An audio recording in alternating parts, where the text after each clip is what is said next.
Mark Busick here on location. Today we're down at the Capitol. We're actually in the state office building. We've been here all morning looking and talking to our representatives and senators, and we have with us several people here that have come along from our legislative action team. I'm going to ask you to introduce yourself, and then we'll talk a little bit about what the day meant to you. My name is Tina Groff, and I'm a parent in the school district. Christine Nesnick, a parent in Rogers. Jim Prada, I'm also a parent. Great. These are just three of about 15 people that came down today. We've got several people from our district office, our finance team, and education services, and some parents from our legislative action team also. There's a lot of business being taken care of today, and I can't tell you how excited I am to share that a lot of that business is surrounding some of the bills that are very near and dear to our own district, 728. Why are you involved with the legislative action team, and what do you hope to get out of that?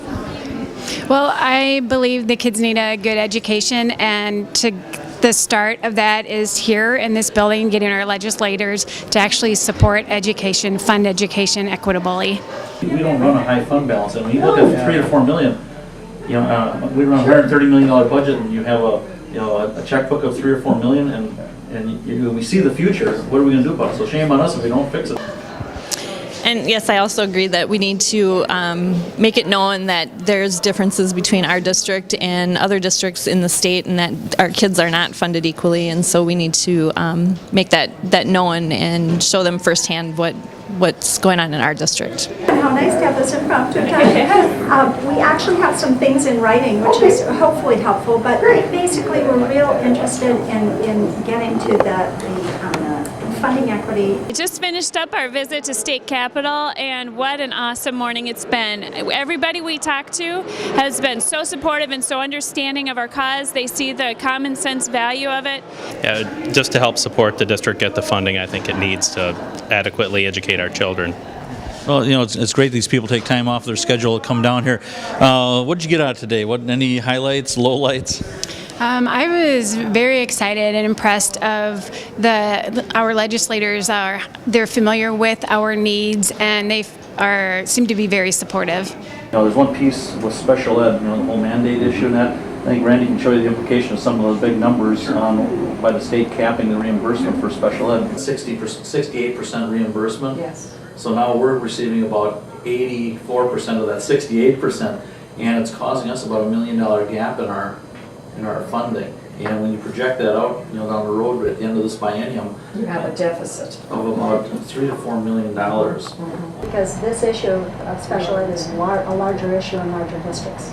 So here we go again. It's like we've got this issue anyway, and the bottom line is if we have more dollars there, again, it would dilute. So worst case is it supports what you're doing already in those bills. It's good to be around legislators that can see our cause and they want to do something to help us. And so there's not one of them that didn't value our cause. So that was awesome. We had positive results with each meeting that we had, and they are in support of our district and really do know the situation and are becoming more and more educated all the time about our needs. Yeah, and I was really impressed by the energy that some of these guys had. They're really excited about some of the stuff, so that I felt good coming away. This can't continue. It can't continue. It is not sustainable. And as you know, we have two pieces of legislation on the table: a fund transfer from debt service. We've got, when you levy for debt service, you levy 105%. You have 5% that builds up in the excess debt service fund, and we have about $3.5 million, is it, Randy, or a little bit more in that fund that we can't touch. If we were just able to get those dollars, that would go a long ways. It'd be huge. I think that people are understanding and very supportive of these hard, tough financial times for districts, and the legislators are looking for answers that aren't going to cost them money, but that will equip us to continue to do our hard work in education. And then we also have additional funding for our debt service problems that we have with funding our facilities and that. Most of the building was done, most of the recent building was done in the last 10 years.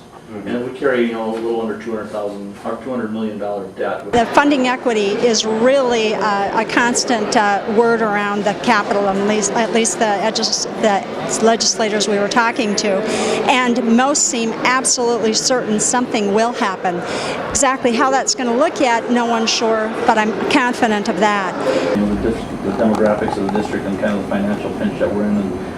I wouldn't have missed this for anything.